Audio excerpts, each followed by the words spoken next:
परमार्थ को काट दिया उन्होंने। तो उतनी देर तक, जितनी देर तक बैठेंगे उतनी देर तक परमार्थ रहेगा। तो वही अपने चित्त को नुकीला बनाओ, ऐसा नुकीला बना, एकाग्र, एकाग्र माने नुकीला, अग्र माने नोक हो, अग्र माने नोक, और एकाग्र माने एक नोक, एक लक्ष्य में जाकर के, जैसे बाण, नुकीला बाण जाकर जैसे अपने लक्ष्य में धस जाता है, तो वैसे तुम्हारा चित्त अपने लक्ष्य का वेधन करे। उस लक्ष्य का जो वेद है उसको बोलते हैं समाधान। अब मुमुक्षुता की बात कहते हैं। संसार बंध निर्मुक्ति ही कथम में स्यात् कदा विभो। प्रश्न करते हैं, हे विभु, हे गुरुदेव, देह बुद्धि ऐसा है ना कि ये संसारी लोग जो होते हैं उनको जरा डर ज्यादा रहता है। डर क्या रहता है कि कोई हमारी स्त्री न छीन ले, कोई हमारा बच्चा न छीन ले, कोई हमारा पैसा न छीन ले, है ना। एक आदमी 1000-2000 रुपया लेके गुरु जी के पास गए थे कि वेदांत सीख के आवेंगे, तो उसको अंटी में बांध लगा के रखे। तो ये नहीं कि गुरु जी की कुटिया में रख के वो कहीं जाए, कहीं गुरु जी न ले लें, कहीं गुरु जी न ले लें भाई 1000-2000 रुपये। तो जब टट्टी वट्टी के लिए जाते थे, शौचालय जाते थे, तब भी वो उसको अपने साथ ही रख के जाते थे। तो बोले इसमें क्या दोष है? तो इसमें तो कोई दोष नहीं, सावधान है, कोई अंधविश्वासी नहीं है, सावधान है।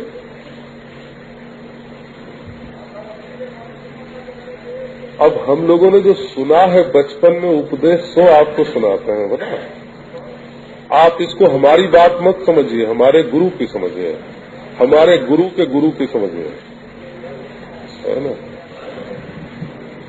हमको एक महात्मा ने कहा कि अच्छा मान लो तुम्हारे पास 5 रुपया है और मैं तुम्हारा 5 रुपया ठग लेता हूँ, सावधान, है ना, ठग लेता हूँ। अब तुम्हारे मन में हुआ दुख और मेरे ऊपर हुआ अविश्वास। हमारे गुरु ने हमसे कहा, हमारे गुरु के गुरु ने उनसे कहा था, तुम्हारे 5 रुपए हमने ठग लिए और तुमको हमारे ऊपर अविश्वास हो गया। बड़ा ठग है, गुरु का एक ठग है।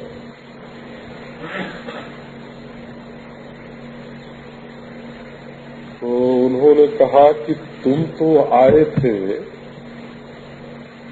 कि हम संपूर्ण नाम रूपात्मक प्रपंच से मुक्त होकर जो अविनाशी परिपूर्ण अद्वितीय चैतन्य घन परमात्मा है उसको हम पाना चाहते हैं, इसके लिए तो तुम आए थे। तो तुम कहते थे कि ब्रह्मलोक पर्यंत हमको कुछ नहीं चाहिए, हमको बादशाहत नहीं चाहिए, हमको इंद्र का पद नहीं चाहिए, हमको ब्रह्मा का पद नहीं चाहिए, हमको वैकुंठ नहीं चाहिए, समाधि नहीं चाहिए, हम तो इस नाम रूपात्मक प्रपंच से मुक्त होना चाहते हैं, ये संकल्प लेकर के आए। तो क्या ये 5 रुपया तुम्हारे त्यागे हुए प्रपंच के अंतर्गत नहीं थे? तुम खुद नहीं छोड़ सकते थे और किसी ने तुमसे छुड़ा दिया तो तुम्हारा उसने बुरा कर दिया। ये देखो, ये धनियों के लिए ये बात नहीं है। हाँ, ये बात उन जिज्ञासुओं के लिए है जो घर द्वार परिवार छोड़कर, जो संसार छोड़कर विरक्त होकर, स्वर्ग आदि से भी विरक्त होकर के और हिमालय में जाते हैं और कहते हैं, हे गुरुदेव, हम संसार नहीं चाहते, हम परब्रह्म परमात्मा को चाहते हैं। तो आश्चर्य मोक्ष कामस्य मोक्षादेव विभीषिका, तुम सारी दुनिया से तो छूटना चाहते हो और 5 रुपया छूट जाने पर तुमको तकलीफ हो गई है? तकलीफ हो गई तो तुम अपने को, अपने ढोंग को तो समझो पहले। तुमने त्याग और वैराग्य का क्या ढोंग रचा है कि 5 रुपया जाने से तो तुम्हें दुख हो गया। तुम सारी सृष्टि फेंकना चाहते थे और फूंकना चाहते थे और सारे प्रपंच में आग लगाकर सत्य का साक्षात्कार करना चाहते थे, और ये 5 रुपए तुमको तकलीफ देते हैं। अच्छा, अब दूसरी बात देखो।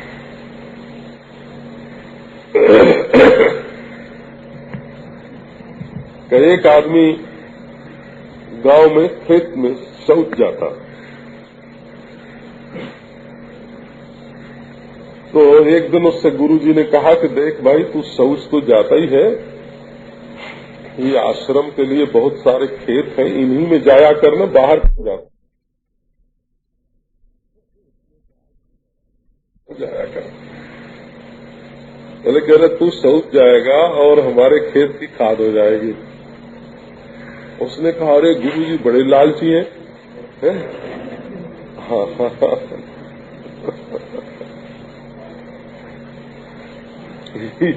वर्चस के संपरित्यक से दोषतश्च अवधारित है। जिस चीज को तुम छोड़ने के लिए तैयार हो, वो अगर तुम्हारे गुरुजी की सेवा में लग गई तो तुमको खुशी होनी चाहिए कि तकलीफ होनी चाहिए? अच्छा, ये बात हम आपको लगाने के लिए नहीं कहते हैं हो, आपको इसलिए कहते हैं कि आप गुरु की निंदा सुनते सुनते, श्रद्धा की निंदा सुनते सुनते, विश्वास की निंदा सुनते सुनते जो आपका विचार एकांगी हो गया है, उसके विपक्ष में जो बातें हैं उनकी भी तो जानकारी प्राप्त करो। क्या असल में आप परमात्मा को तब तक प्राप्त कर सकते हो जब तक संसार के दृश्य पर से, विषय पर से अपनी दृष्टि और अपनी महत्व बुद्धि न हटाओ। तो संसार बंध निर्मुक्ति ही कथम में स्यात् कदा विभो। ये हम विभू शब्द का अर्थ बताना चाहते हैं। विभू माने व्यापक, विभू माने समर्थ।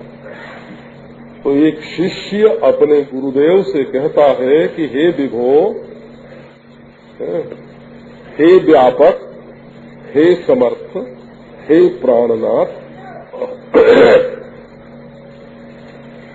मैं कब और कैसे इस संसार के बंधन से मुक्त होऊंगा? मुझे इस संसार के बंधन से मुक्ति कब और कैसे मिलेगी? तुम्हारे हृदय में ये प्रश्न जागृत हुआ। आप जानते हो हम काशी के रहने वाले हैं, और काशी में पंडित जो है ना, ऐसे ही मिलते हैं जैसे नई दिल्ली में क्लर्क। नई दिल्ली में सड़क पर चलो तो हजारों साइकिल पर चढ़े हुए क्लर्क लोग जो है वो इधर से उधर और उधर से इधर होते रहते हैं। काशी में पंडित ऐसे ही होते हैं। वहाँ 200-500 वेदांताचार्य गली गली में मिलते हैं, जिन्होंने वेदांत की आचार्य परीक्षा पास की है। उसमें विशिष्टाद्वैत का वेदांत अलग है, अद्वैत का वेदांत अलग है, विशुद्धाद्वैत वल्लभाचार्य का वेदांत अलग है, निम्बार्क वेदांत अलग है। सबकी परीक्षा होती है अलग अलग, और वेदांताचार्य लोग होते हैं। लेकिन वो वेदांताचार्य लोगों को क्या आत्मा का साक्षात्कार होता है?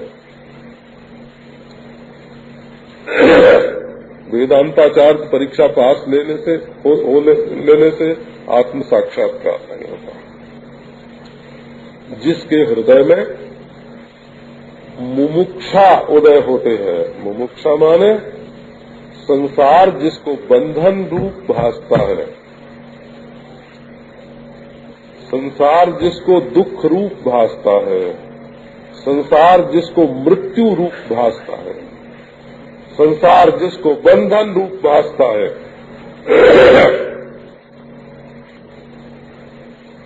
जिसके हृदय में सच्ची मुमुक्षा होती है, कथम कदा, कथम कदा, कब कैसे, कब कैसे, कदा माने कब, और कथम माने कैसे। जो फंस गया, काम में मुक्ति नहीं चाही जाती, बंधन चाहा जाता है। देखो, आपके मन में काम वासना होए तो पति पत्नी का बंधे रहना आप पसंद करोगे ना, तलाक थोड़ी पसंद चाहते हैं तो बंधन। धर्म के साथ भी आपको बंधना होगा, रोज संध्या वंदन करना पड़ेगा, रोज यज्ञ करना पड़ेगा, रोज जप तप पूजा पाठ करना पड़ेगा। बोले आप भगवान को चाहोगे तो भगवान के साथ बंधना पड़ेगा। मोक्ष चाहना माने क्या होता है? अनंत स्वातंत्र। पर चाहना दूसरी चीज है और होना दूसरी चीज है। अनंत स्वातंत्र यदि चाहते हैं तो उसकी प्राप्ति के लिए जो साधन है, जो तरकीब है, सो करना पड़ेगा। गुरु पर श्रद्धा करनी पड़ेगी, उससे जिज्ञासा करनी पड़ेगी, विचार का मार्ग सीखना पड़ेगा। मुक्ति की इच्छा मुमुक्षा होती है। तो कब और कैसे, कब और कैसे, आपके मन में ये सवाल है। कल मैं सुना रहा था आपको, एक महात्मा से मैंने पूछा भगवान कैसे मिले। बोले कि जैसे तुम मुझसे पूछ रहे हो इस समय भगवान कैसे मिलेंगे, हैं? इस सवाल को, इस प्रश्न को तुम स्थायी बना लो अपने हृदय में। भगवान कैसे मिलेंगे, भगवान कैसे मिलेंगे, भगवान कैसे मिलेंगे। यदि ये प्रश्न तुम्हारे हृदय में स्थायी हो जाए तो उसके उत्तर में भगवान आके बोलेंगे ऐसे मिलेंगे। जिज्ञासा का बड़ा महत्व है, मुमुक्षा का बड़ा महत्व है। तो जब सुदृढ़ बुद्धि हो जाती है मुक्ति की प्राप्ति के लिए, तब उसको मुमुक्षा कहते हैं। आपको ये मालूम होना चाहिए कि ये जो चार बातें बताई गई, विवेक, वैराग्य, समदमादि सत्संपत्ति और मुमुक्षा, ये चारों बहिरंग साधन हैं। लो, इतना तो जोर दिया कि श्रद्धा करो, समदमादि साधन करो, मुमुक्षु बनो। काफी तो ये बिल्कुल बाहरी बात है। तो हमारे श्रोता कहेंगे हमको तो बस भीतर वाली बताओ, बाहर वाली हमको नहीं चाहिए। और ये बाहर वाली छोड़ करके जब भीतर घुसने की कोशिश करते हैं तो फाटक पर अपना सिर टकरा के फोड़ लेते हैं। बहिरंग और अंतरंग का अर्थ क्या है? जैसे देखो, बंदूक से आपको कोई लक्ष्य भेद करना हो, निशाना लगाना हो, तो बंदूक की नली को साफ करना कि वो आपकी गोली कहीं अटक न जाए, ये बहिरंग साधन है। उसमें गोली भरना, ये भी बहिरंग साधन है। और जब बिल्कुल बंदूक और आंख और लक्ष्य एक निशाने पर आ जाएंगे ना, जब आपको लक्ष्य ही लक्ष्य दिखाई पड़ेगा जिस पर गोली चलाना है, जब वो चीज दिखाई पड़ने लगेगी तब उसको क्या बोलेंगे? अंतरंग साधन बोलेंगे। बोला तो एक होता है बहिरंग साधन, ये अपने हृदय को शुद्ध करने के लिए होता है। विवेक से हृदय शुद्ध होता है, वैराग्य से हृदय शुद्ध होता है, समदमादि संपत्ति से हृदय शुद्ध होता है? और मुमुक्षा से हृदय शुद्ध होता है। तो अब निशाना लगाना पड़ेगा जिस वस्तु को आप पाना चाहते हैं।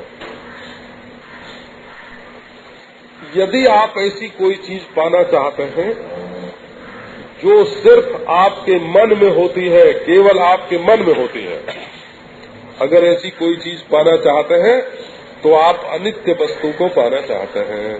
क्यों? मन की बड़ी से बड़ी वृत्ति, चाहे वो शांति हो चाहे समाधि हो, और चाहे उसका आकार प्रकार कितना सुंदर हो, दया हो, प्रेम हो, सोते समय गायब हो जाता है। सुषुप्ति सबके ऊपर है।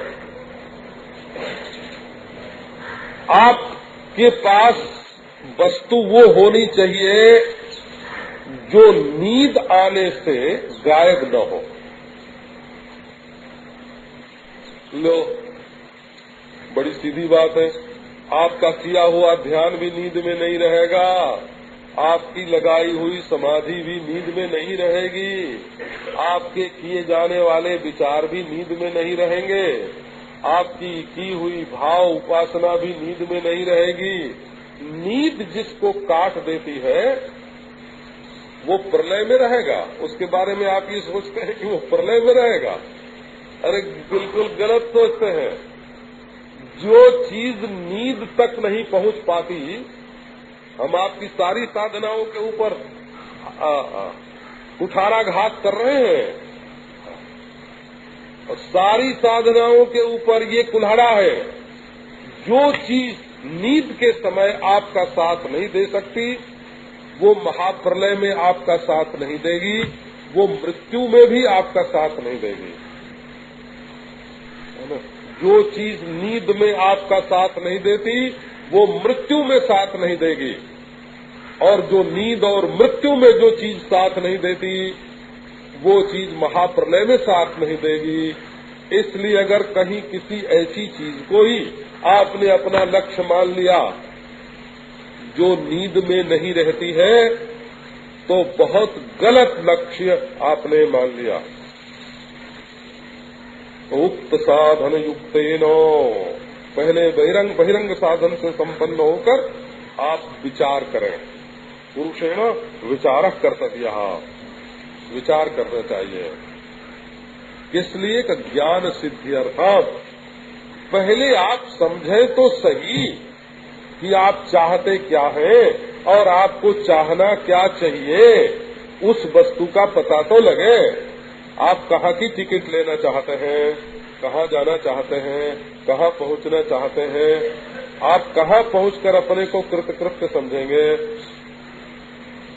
आत्मन शुभमिच्छता, आप आत्म कल्याण चाहते हैं तो आत्म कल्याण क्या होता है, इस ज्ञान की सिद्धि के लिए विचार कीजिए। नोत्पद्यते बिना ज्ञानम विचारेणान्य साधनैः, यथा पदार्थ भानम ही प्रकाशेन बिना क्वचितो। जैसे रोशनी के बिना दुनिया में कोई चीज दिखाई नहीं पड़ती, इसी प्रकार विचार के बिना अन्य किसी भी दूसरे उपाय से ज्ञान होना शक्य नहीं है। विचार माने विशिष्ट चार और विपरीत चार। हाँ, चार माने गति, संचार, संचार, प्रचार, आचार, ये सब होते हैं ना। परिचार, ये एक ही चर धातु है, वो उपसर्गों के लगने से अलग अलग हो जाते हैं। तो पहले विपरीत ही चार देखो। विचार क्या है? तो एक चार ये है कि आंख में से निकले और फूल के पास पहुंचे, और ये किस चीज का फूल है पहचान लिया। तो एक चार ये हुआ ना, चार ये हुआ दिल में से निकल के आंख में आए, आंख में आके फूल को पहचान लिया। ये क्या है? बोले चार है। चार ये आपकी एक प्रकार की गति है। हाँ, पांव की गति नहीं है, मन की गति है, बुद्धि की गति है, जिससे आपने फूल को पहचान लिया। अब जरा विचार को भी पहचानिए। वो कौन सी चीज है जिसने पहचाना कि ये फूल क्या है? बोले वो तो आंख में बैठी है। बोले ठीक है, फूल में से जरा आंख के पास आ जाइए, आंख में कौन बैठा है जो आंख से देखता है? ये विचार हो गया। विमाने विपरीत, जिधर को आंख की रोशनी जाती है उससे आप विपरीत चलिए। माने इस फूल को देखने वाली रोशनी कहाँ से आंख में से निकलती है? तो आंख में कहाँ से आती है? दिमाग में से आती है। जब दिमाग में कहाँ से आती है? इस रोशनी का स्वरूप क्या है? इस प्रकाश का स्वरूप क्या है? इस ज्ञान का स्वरूप क्या है? उपनिषदों में आपने सुना है, दक्षिणे क्षण वही पुरुषा। आंख में बैठ करके पुरुष, जैसे झरोखे में बैठ करके कोई स्त्री झांक रही हो बाहर सड़क पर, वैसे आंख के झरोखे में बैठ करके ये पुरुष बाहर की वस्तु को देखता है। वो कौन सा पुरुष है? आप ही है कि कोई और है? वो कौन सी चीज है जो आंखों में बैठ करके बाहर की चीजों को जानती है? तो बाहर की चीजों में से आंख में आइए और आंख में से आ जाइए आप अपने हृदय की कोठरी में। वहाँ कौन बैठा है? तो वहाँ अपना आपा है। विचार माने वृत्ति का अंतर्मुख प्रवाह।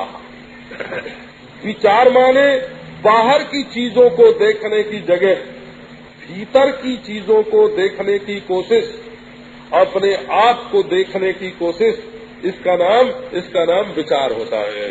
अच्छा फिर सुना होगा।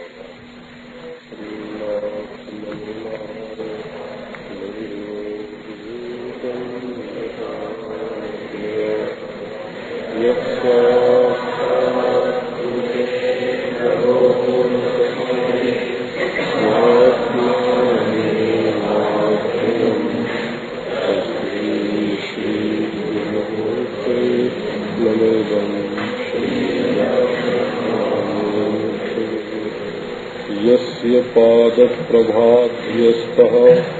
प्रपंचो भाति भासुरः तमहं सद्गुरुं वन्दे पूर्णानन्दं चिदात्मकम्। नोत्पद्यते विना ज्ञानं विचारेणान्यसाधनैः यथा पदार्थभानं हि प्रकाशेन बिना क्वचित्।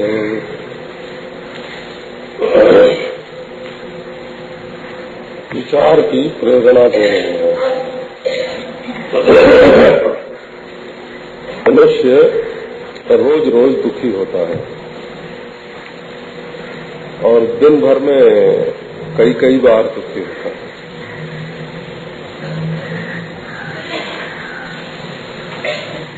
ये विचार करना चाहिए कि दुख बाहर से आता है कि भीतर से आता है।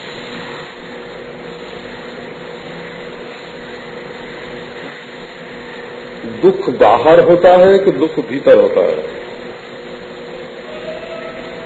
अगर इतनी बात भी आपकी समझ में न आए तो वेदांत का विचार कैसे करोगे?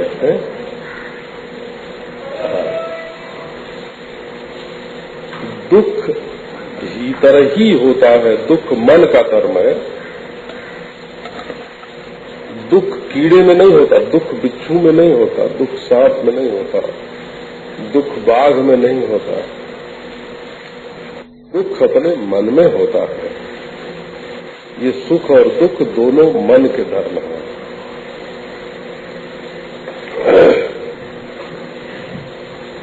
तो कई लोग कहते हैं कि दुनिया में ऐसा न हो तब हम सुखी होंगे, गर्मी न पड़े तब हम सुखी होंगे, सर्दी न पड़े तब हम सुखी होंगे। अब गर्मी और सर्दी रोकना तो तुम्हारे बस की बात नहीं है।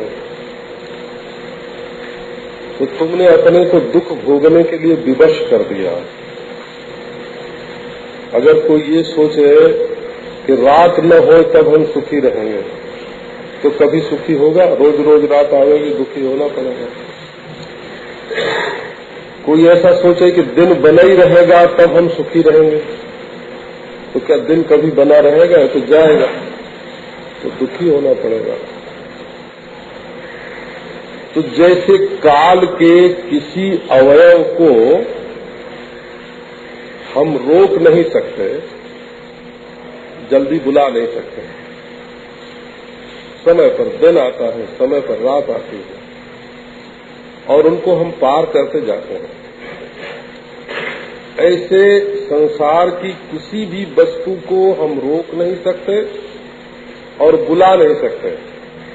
जैसे समय की धारा होती है वैसे वस्तु की भी धारा होती है। जैसे तुम चाहो कि हम जवानी को रोक ले, न आवे न जाए, तो ये क्या तुम्हारे हाथ में है? ये तो ऐसे ही है ना। जैसे दिन को तुम रोक नहीं सकते कि हे दिन मत जाओ, वैसे अपनी जवानी को भी नहीं रोक सकते। अच्छा, वैसे ही बुढ़ापा आने को भी नहीं रोक सकते, वैसे ही मौत आने को भी नहीं रोक सकते, वैसे वियोग आने को भी नहीं रोक सकते। शरीर में झुर्री पड़ने से नहीं रोक सकते, दांत टूटने से नहीं रोक सकते, आंख कमजोर होने से नहीं रोक सकते, पेट में अपच होने से नहीं रोक सकते। तो जैसे ये सारी बातें निश्चित है ना, वैसे संसार में कुछ घटनाओं का होना भी निश्चित है। तो अब तुम विचार करो कि हम कितना दुखी होते हैं असली कारण से और कितना दुखी होते हैं नकली कारण से। तो जो चीज अशक्य है उसके लिए दुखी होना, बुढ़ापे के लिए दुखी होना, रोग के लिए दुखी होना, मृत्यु के लिए दुखी होना, वियोग के लिए दुखी होना है, ये ऐसे ही है। अशक्य प्रतिकार है। अशक्य प्रतिकार है माने जिस रोग की कोई दवाई नहीं है उसको सोच सोच के दुखी होना ये गलती है। तो आप अपने 100 में से 90 दुखों को केवल विचार के द्वारा मिटा सकते हो। आपको कपड़े के बिना दुख हो तो उसके लिए कोशिश करो, कपड़ा मिलेगा। रोटी के बिना दुख हो तो रोटी की कोशिश करो, रोटी मिलेगी।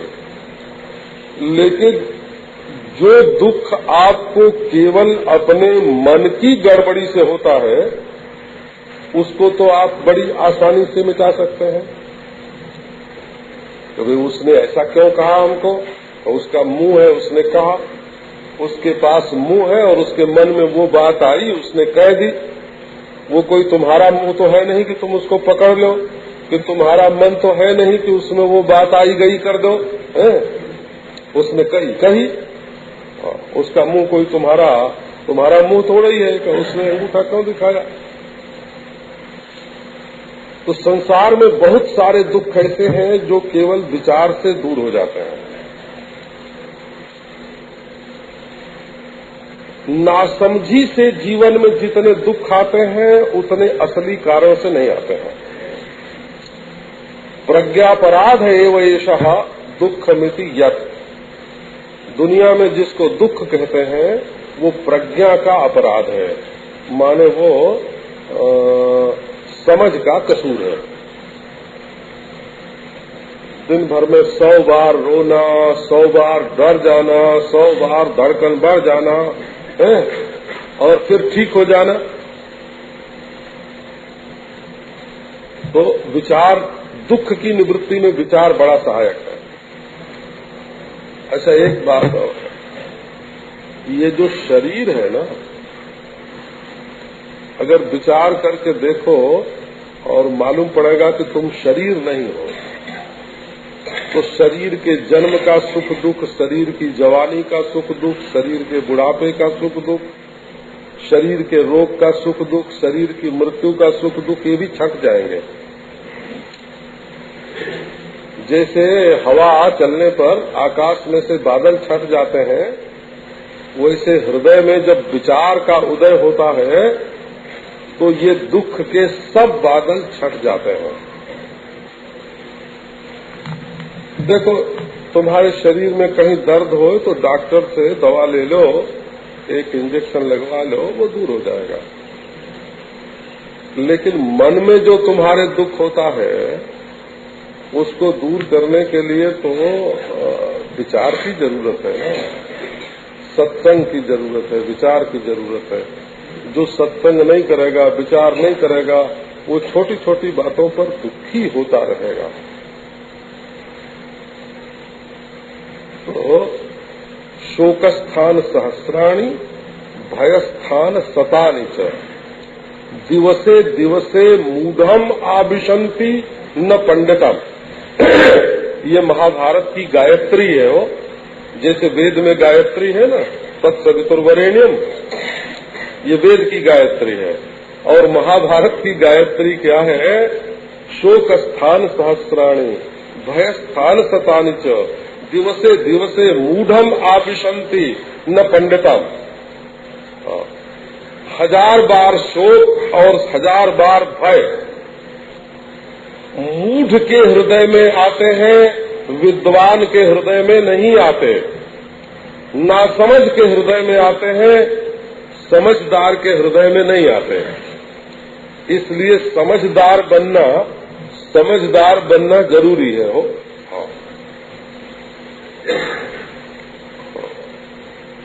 बड़े बड़े कष्ट मैंने देखे हैं, लोगों को देखे हैं, अपने को भी देखे हैं। एक हमारे मित्र थे कलकत्ते में, उनका नाम जयदयाल कसेरा था। जयदयाल कसेरा वहां के बड़े संपन्न व्यक्ति, तो करोड़ रुपए बीच में हो गए थे उनके पास। अब से 40 वर्ष पहले की बात मैं आपको सुनाता हूं।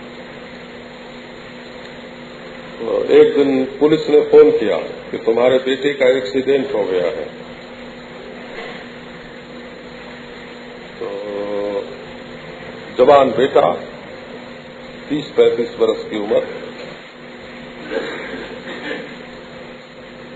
तो उन्होंने पूछा कि हमको साफ साफ बात बताओ। मैं उनके यहाँ ठहरा हुआ, जिंदा है कि मर गया?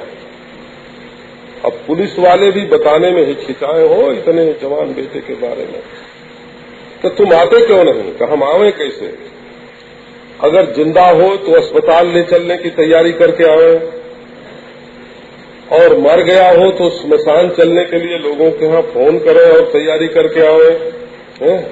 एक बार हम पहले पुलिस थाने में आवेंगे और फिर तुम कहोगे तो सारी गड़बड़ी होगी। एक बात साफ साफ बताता हूँ। बोले मर गया, तो ठीक है, तो हम घंटे भर में आते हैं, लोगों को सूचना दी। जय राम हरे, जय राम हरे है। तो बाद में मैंने उनसे पूछा कि तुमको दुख नहीं हुआ? बोले महाराज, हमको एक महात्मा ने एक दिन एक मंत्र बताया था।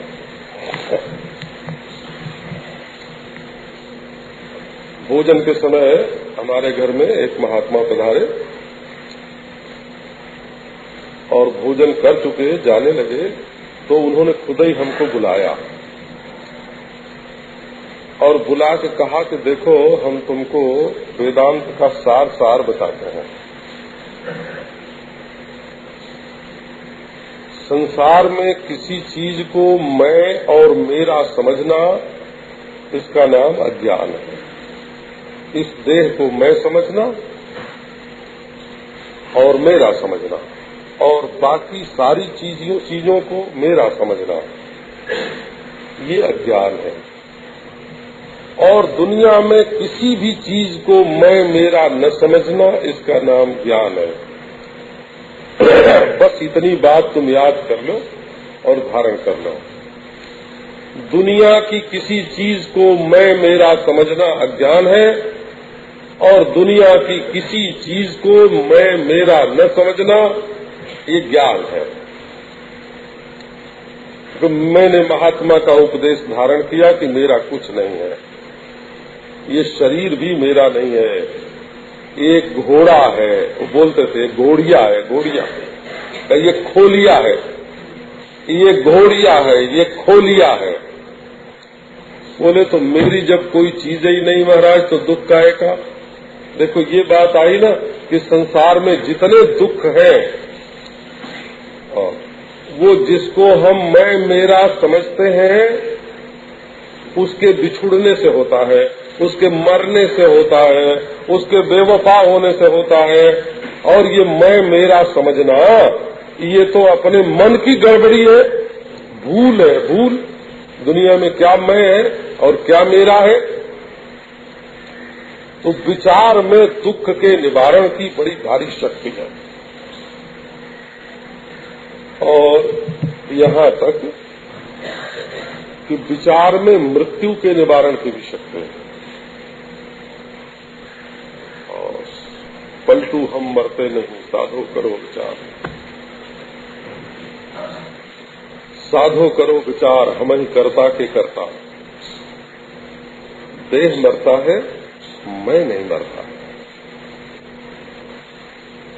देखो अंगूर पैदा होता है और खूब बढ़िया सुंदर देखने में लगता है, चम चम चमकता है, बाद में सड़ने लगता है और आग में डाल दो तो जल जाता है। तो अंगूर पैदा हुआ, अंगूर बढ़ा, अंगूर जवान हुआ, अंगूर बुढ़ा हुआ, अंगूर सड़ गया, अंगूर मर गया, जल गया। लेकिन माटी तो ज्यों की त्यों रही ना। हाँ। तो यदि अंगूर अपने को वो बीज के संस्कार से युक्त मीठा मीठा अपने मैं को समझेगा तब तो वो मर जाएगा। और अगर अंगूर अपने को माटी समझ लेगा तो कभी मरेगा। अंगूर अपने को माटी समझ लेगा तो कभी मरेगा ही नहीं।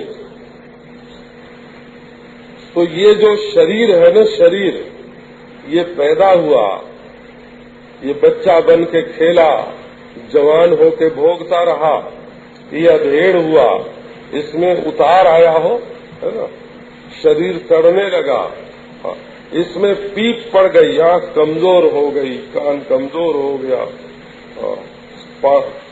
पांव में दर्द होने लगा, कमर में दर्द होने लगा, सड़ गया शरीर और एक दिन मर गया और मरने के बाद जला दिया गया। लेकिन माटी जो इसमें है वो तो ये बात माटी की हुई। अब माटी की जगह आप जीव को लो हो, जीव को। जैसे बीज आग में जल जाता है लेकिन पंचभूत बना रहता है, बीजत्व जल जाता है परंतु पंचभूत बना रहता है। इसी प्रकार जब अपने चैतन्य ब्रह्म होने का ज्ञान होता है तो ज्ञान की आग में जीवत्व जल जाता है और केवल चैतन्यपना, अखंड चैतन्यपना ये जीवंत और जागृत रहता है। आप यदि अपने दुखों की आत्यंतिक निवृत्ति चाहते हो तो समझदारी का सहारा लो, विचार का सहारा लो। बिना विचार के दूसरे किसी साधन से ज्ञान की उत्पत्ति नहीं होती। नोत्पद्यते बिना ज्ञानम विचारेणान्य साधन, विचारेण बिना अन्य साधन ज्ञानम न उत्पद्यते। बिना विचार के कितना भी साधन करो। स्वामी रामतीर्थ की वो कहानी आपने पढ़ी होगी, उन्होंने वो कहानी लिखी है। एक महात्मा कोई जा रहे थे, पहाड़ की यात्रा कर रहे थे, तो उन्होंने देखा पहाड़ में एक गुफा है। गुफा के सामने बहुत से लोग बैठ करके कोई माला फेर रहा है, कोई होम कर रहा है, कोई समाधि लगा रहा है, कोई हाथ जोड़ करके देवता दानी को पुकार रहा है। महात्मा ने पूछा कि भाई ये तुम लोग क्या कर रहे हो? तो लोगों ने बताया कि महाराज ये सामने जो गुफा है ना, इसमें बड़ा भारी अंधकार तो आप देख ही रहे हैं, कुछ सूझता नहीं है।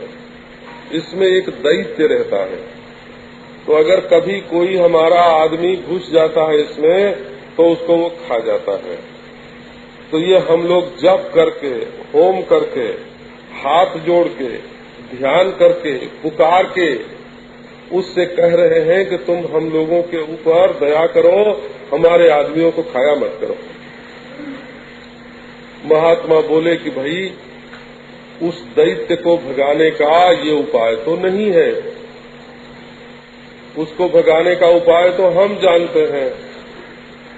बोले सैकड़ों मन लकड़ी इकट्ठी करो, आग ले आओ, है ना, लूक बनाओ, है? और आग जलाते हुए आओ, इस गुफा के भीतर प्रवेश करें। ऐसे ही किया गया महाराज। जो प्रकाश किया गया गुफा में प्रकाश का प्रबंध किया गया। तो जगह जगह मसालें जलने लगी, कहीं बिच्छू थे, कहीं सांप थे, कोई खाने वाले जानवर थे उसमें। जब आग लेकर के लोग उसमें प्रविष्ट हुए और मसालें जलने लगी, वो सब उसमें से निकल निकल के भागने लगे। कुछ बच गए तो मार डाले उनको। गुफा की बिल्कुल सफाई कर दी गई और रोशनी का बंदोबस्त कर दिया गया। तो वो जो दैत्य का भय था वो हमेशा के लिए मिट गया। असल में तुम्हारे हृदय की गुफा में सांप, बिच्छू, भूत, प्रेत, है ना, ये शेर, भेड़िए, है ना, ये तुम्हारे दिल के गुफा में रहने लगे हैं। वहां चाहिए ज्ञान का प्रकाश। ये अंधेरे में ये दूर नहीं होते, ये ज्ञान की रोशनी में दूर होते हैं। इसलिए यदि अपने दुख दूर करने हो, अपने दुख मिटाने हो, तो ज्ञान का प्रकाश लेकर, ज्ञान का मसाल लेकर चलो। यथा पदार्थभानम ही प्रकाशेन बिना क्वचित। प्रकाश के बिना क्या कहीं पदार्थ का भान हो सकता है? बिना रोशनी के कोई चीज नहीं दिखाई पड़ती। तुम असल में ऐसी चीजें मानने लगे हो, कुसंस्कार के कारण, दुर्वासना के कारण, कुसंस्कार के कारण, है ना, रूढ़ी के कारण, परंपरा के कारण।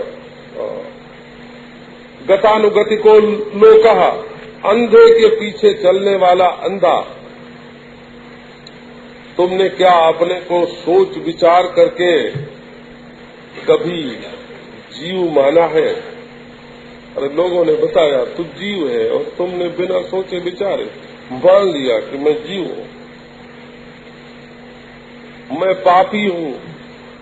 ये क्या ज्ञान से माना है? मैं पुण्यात्मा हूँ, ये क्या ज्ञान से माना है? मैं सुखी दुखी हूँ, ये क्या ज्ञान से मालूम पड़ता है तुमको?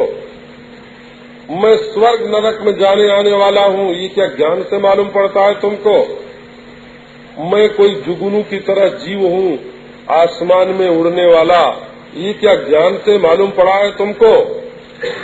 तो आओ इसके बारे में विचार करो।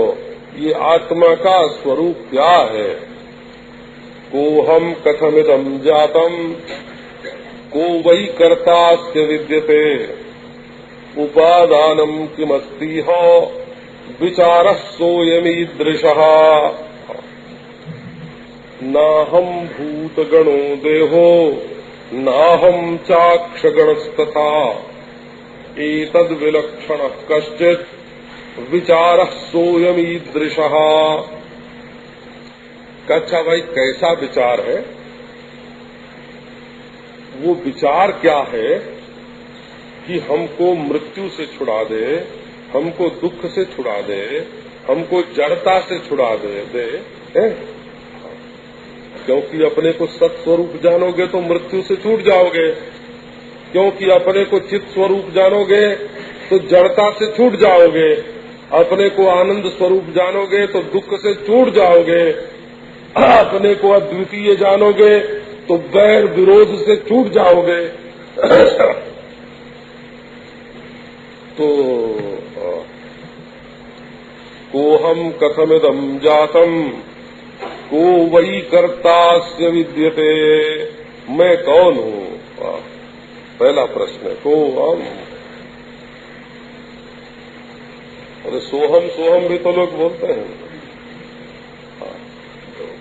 मैं वो, सोहम माने मैं वो, अरे कौन हो, तो यही स्पष्ट होना चाहिए। हाँ। अपने आप अक्कल हो तो विचार कर लेना चाहिए, और अगर अपने आप अक्ल न हो तो किसी से मदद लेके भी विचार करना चाहिए। देखो, जो लोग खुद चल सकते हैं वो चल लेते हैं, और जो स्वयं नहीं चल सकते वो दूसरे का सहारा लेके चलते हैं कि नहीं। तो बोले भाई, दूसरे का सहारा लेके चलने में अगर चल न सकते हो तो इसमें शर्म नहीं करनी चाहिए। आंख से दिखता है तो ठीक नहीं दिखता है तो चश्मा लगा लेते हैं कि नहीं, चश्मा लगा के देखते हैं। तो ऐसे नहीं दिखता है तो टार्च जला के देखते हैं कि नहीं, आंख के लिए मदद ले लेते हैं। तो यदि तुम्हारी बुद्धि स्वयं विचार करती हो और तुम्हारा विचार परमात्मा का स्पर्श करता हो तो स्वयं विचार करो। पर यदि तुम्हें मददगार की जरूरत हो तो मददगार की मदद लेके भी इस बात का विचार करो, मैं कौन हूं। एक सज्जन एक महात्मा के पास गए, बोले महाराज मैं बड़ा दुखी हूं। बोले कि भले मानो, तू तो परमानंद स्वरूप है, कोई दुख ही नहीं है तुमको। देखो, रात को नींद सो के तो आया है, नींद तो लेके आया है? और कल रात को पेट भर खाया था, है? और शरीर पर तेरे कपड़े हैं, तो दुखी काहे को है? तू तो परमानंद स्वरूप है। हाँ, परमानंद स्वरूप तू, नहीं तो मैं दुख लेश। तुम परमानंद स्वरूप हो, तुम में दुख का लेश भी नहीं है। बोले महाराज, एक और मौत का डर लगता है, दूसरे संबंधियों के वियोग का भय लगता है, मैं तो नासमझ हूं।